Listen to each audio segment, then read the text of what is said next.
In the cozy, slightly cluttered, wonderfully ordinary neighborhood of Klickitat Street in Portland, Oregon, where the maple trees lined the pavements in rows and the houses sat close enough together that you could hear your neighbor's television sets through the walls on quiet evenings, there lived a girl who approached every single day of her life as though it were an event requiring her full and immediate participation. Her name was Ramona Quimby.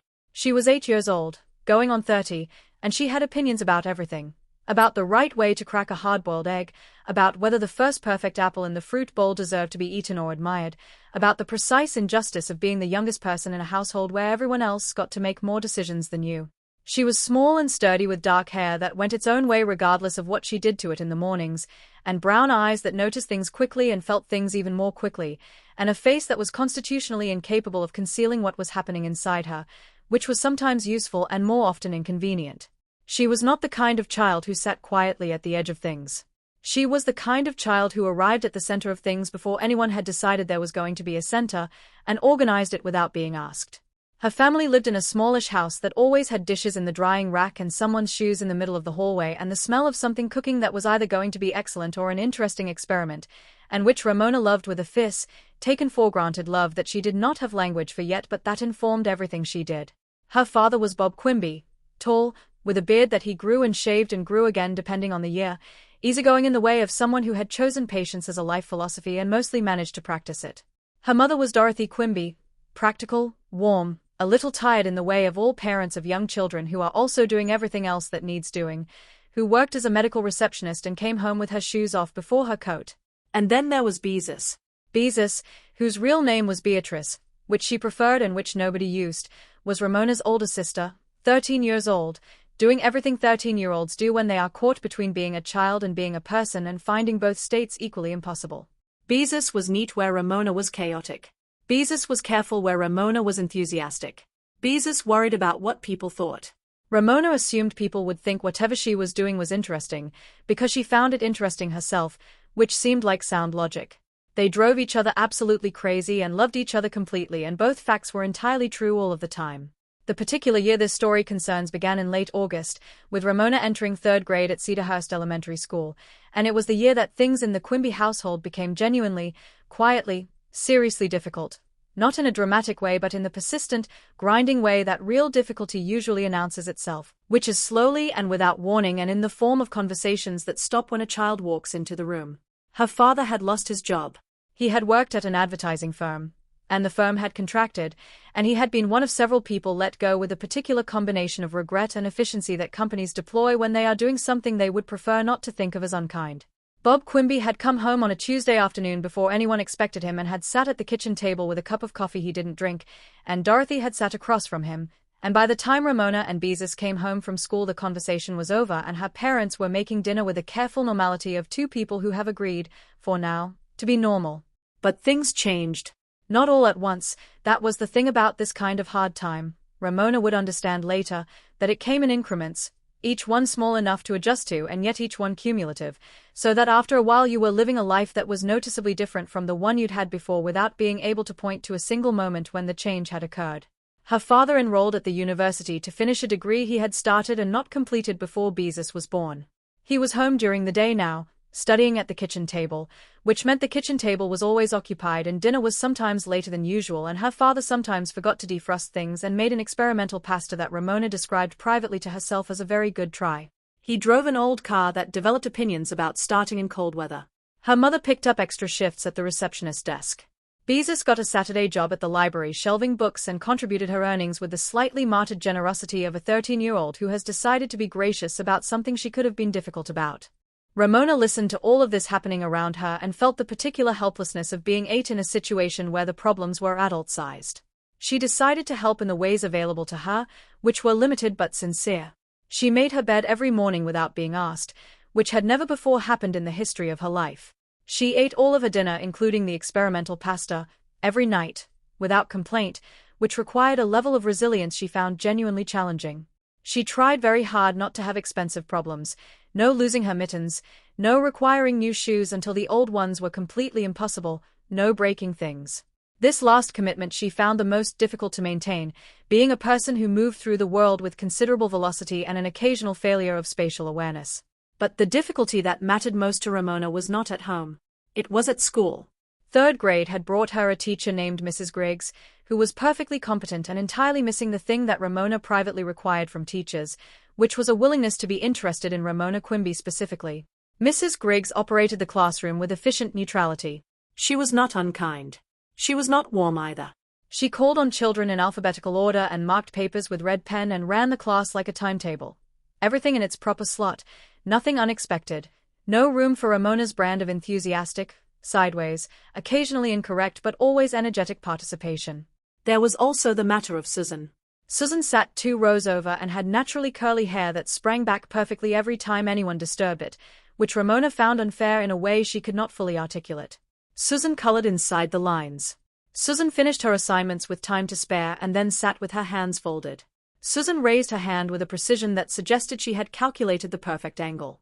Ramona raised her hand with her whole body, practically coming off her chair. Mrs. Griggs consistently called on Susan. There was one day, one terrible, memorable, defining day in October, when Ramona arrived at school with an egg in her lunch bag. Not a hard-boiled egg. A raw egg, though Ramona had not checked this, because in the Quimby household eggs were usually hard-boiled and she had assumed without verifying, which her mother would later say was a very Ramona thing to do. At lunch, Ramona cracked the egg on her head. This was a thing she had seen in a television commercial and thought looked magnificent, a smooth, satisfying crack, the shell parting perfectly. She did it with conviction, in the middle of the cafeteria, in front of 22 classmates. The egg was raw. Raw egg ran down Ramona's face and into her dark hair and onto the collar of her school blouse, and the cafeteria went silent for one enormous second and then erupted into the kind of laughter that Ramona felt in every part of herself all at once. She sat very still with egg in her hair and looked straight ahead and did not cry, which was the hardest thing she did that entire year. Mrs. Griggs helped her clean up in the bathroom with paper towels and no expression whatsoever, which was worse than anything she could have said. Ramona went home that afternoon with hair still faintly sticky and her dignity in pieces, and her mother, still in her receptionist uniform, sat down on the sofa and opened her arms, and Ramona climbed in and explained the whole thing and cried all the crying she had saved since the cafeteria, and her mother did not laugh. At least not until Ramona had finished crying, and by then Ramona could see it was the kind of laughing that was also its own form of love. "Oh, Ramona," her mother said, her voice full of something Ramona would identify years later as tenderness too large for any single word. "Oh, my girl." "I thought it was hard-boiled," Ramona said, with the remnant of a sob. "I know you did," her mother said. "Next time, check. Next time I won't do it at all."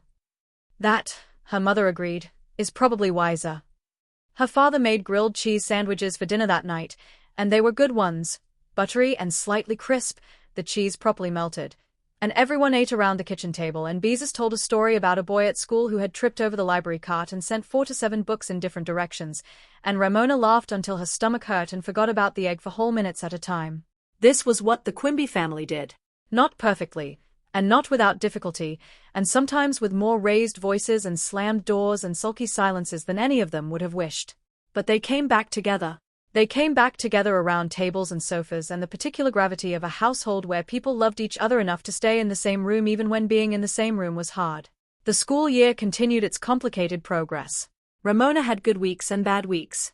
She had a week so bad, involving a misunderstanding with a library book, a ruined drawing, and the humiliation of being asked to sit in the hallway for excessive enthusiasm during a maths lesson, that she declared on a Thursday evening that she was never going back to school, which her parents heard with the particular expression of parents who know they must take this seriously and also know it is not literally true. Her father sat with her at the kitchen table, his books and her books spread between them for a moment that had something accidental and something deliberate in equal measure, and said, "I'm having a hard year too." Ramona looked up. She had known this, abstractly, but she had not been told it directly. Adults did not usually say their hard things directly to 8-year-olds. She felt the weight of being trusted with the fact. "What do you do?" she asked. Her father thought about it. "I keep going," he said. "I do the next thing." "I remember it won't always feel like this, and I try to make it feel a little better today, which is the only day I can actually do anything about." Ramona turned this over. It was a very adult thing to say, and she was not entirely sure she understood all of it, but she understood enough. "The next thing," she repeated. "The next thing," he confirmed. "Which, for you, is going to school tomorrow." She went. Not because she wasn't still cross about the hallway and the drawing and all the other accumulated indignities of being Ramona Quimby in Mrs. Griggs's third-grade class. She went because her father had said the next thing, and she trusted him. And because somewhere under the crossness and the helplessness and the raw-egg humiliation was the deep, bedrock Ramona who was fundamentally interested in what happened next, and tomorrow was what happened next. There was a turning point in November, though Ramona did not recognize it as a turning point at the time. Her class was given an assignment: write about what your family does. Ramona, who had opinions about many things and was rarely short of words, sat down with her pencil and thought about this with genuine seriousness. She wrote about her father studying at the kitchen table and making experimental pasta.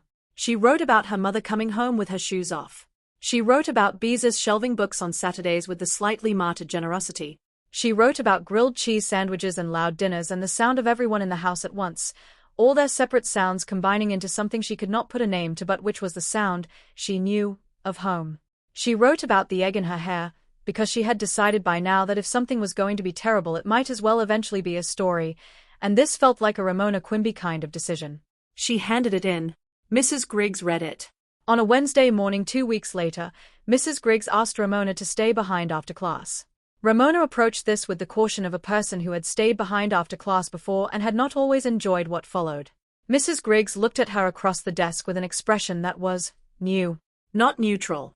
Something that might have been warmth, or the beginning of it, or at least the genuine intention. "This is a very good piece of writing, Ramona," she said. She held up the paper. "You write about your family the way people write about things they love." Ramona looked at her. "I do love them," she said, because this was obvious. "Yes," said Mrs. Griggs, and something in her face softened in a way that made her look less like a timetable and more like a person. "That comes through very clearly." She paused.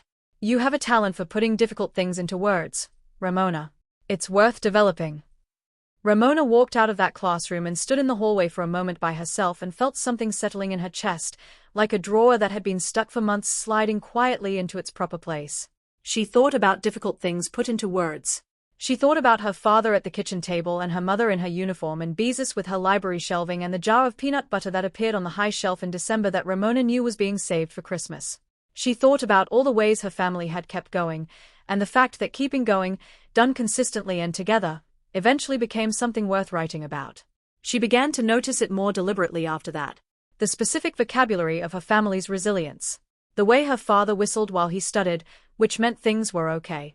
The way her mother made the good soup, the real homemade kind, not the can, when someone had a hard day, the soup being the love in edible form. The way Beezus knocked on Ramona's door sometimes in the evenings just to complain about a thing that had happened, which was Beezus's version of wanting company and which Ramona had learned to receive correctly, to listen without solving and offer nothing more than presence, which was sometimes the exact right amount. She began to write more. In her own notebook, not for school. Stories and observations and records of ordinary moments that she sensed, without being able to explain why, were worth keeping. The experimental pasta. The egg. The sound of the house at night when everyone was asleep and the furnace clicked on and the street outside was quiet. The particular quality of a Saturday morning when nobody had anywhere to be until 10 o'clock and her father made pancakes and someone put music on and the kitchen smelled like butter and warmth. These were not dramatic things. They were not adventures. They were just her life, written down, which made her look at it differently. Which made her understand, more clearly than anything Mrs. Griggs had taught her from a textbook, that ordinary life looked at closely enough was neither small nor boring. It was full, and strange, and worth paying attention to, and she was lucky to have it. By spring, the Quimby household had shifted again. Her father was nearly through his first year of the new program and had found a part-time position at a small firm that knew his former boss and had heard good things. The money was still careful, but the tension was less, the kind of less you feel first in small things, in her father's whistle appearing more often and her mother's shoulders dropping slightly when she came through the door.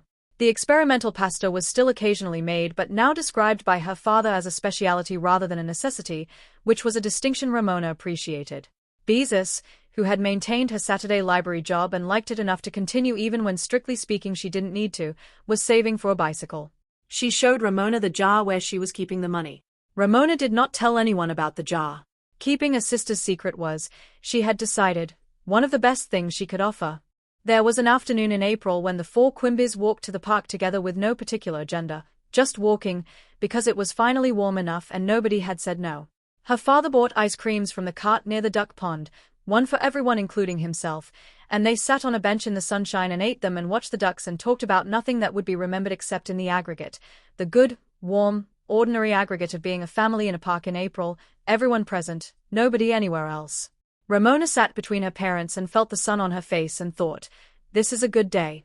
And then, because she was Ramona Quimby and she had learned this year that ordinary good days were worth more than their apparent face value, she thought it again, with attention. This is a very good day. I will remember this. She remembered it. At the end of the school year, Mrs. Griggs handed back all the year's work in a folder. Ramona took hers home and went through it on the floor of her bedroom. And there at the back, paper-clipped separately from the rest, was the family essay, the one about the pasta and the egg and the grilled cheese sandwiches. There was a note in Mrs. Griggs's red pen at the top. Ramona, your best quality is also your most Ramona quality. You feel things fully and you say them honestly. Don't change that. Mrs. G. Ramona read it 3 times. Then she put it in her notebook, the personal one, not the school one, between the page about the Saturday morning pancakes and the page about the duck pond in April. She thought about the year, the hard beginning, the raw egg, the hallway, the kitchen table conversations, the keeping going, the next thing, the coming back together. She thought about her family, Bob and Dorothy and Beezus and Ramona Quimby, none of them perfect, all of them present, showing up for each other in the specific ways they each could manage, which turned out to be enough. More than enough. She closed the notebook. She went downstairs. Her father was at the stove making something that smelled promising. Her mother was kicking her shoes off at the door. Beezus was on the phone in the living room with the low voice she used when talking to friends. Ramona walked into the kitchen and sat at the table. The kitchen table where her father had studied and her family had eaten and the difficult conversations had happened and the grilled cheese had been made, and breathed in the smell of dinner and the particular sound of everyone home at once. How was your last day? Her father asked without turning around. Good, said Ramona. And then, with precision, really good. She meant both things. The day, and the year, and everything that the year had taught her about the thing she had taken for granted all along and now understood with her whole self, that family love, shown up for consistently and honestly, even imperfectly, even through difficult years, was the thing that made the growing possible. She was 9 years old in the summer and she had grown, though not in the way the pencil marks on the kitchen doorframe tracked. She had grown in the way that matters, in the capacity to feel difficulty without being undone by it, to find the story inside the hard thing, to love her family not in spite of their ordinary imperfections but straight through them, unconditionally and clear-eyed and with her whole loud, enthusiastic, entirely Ramona heart.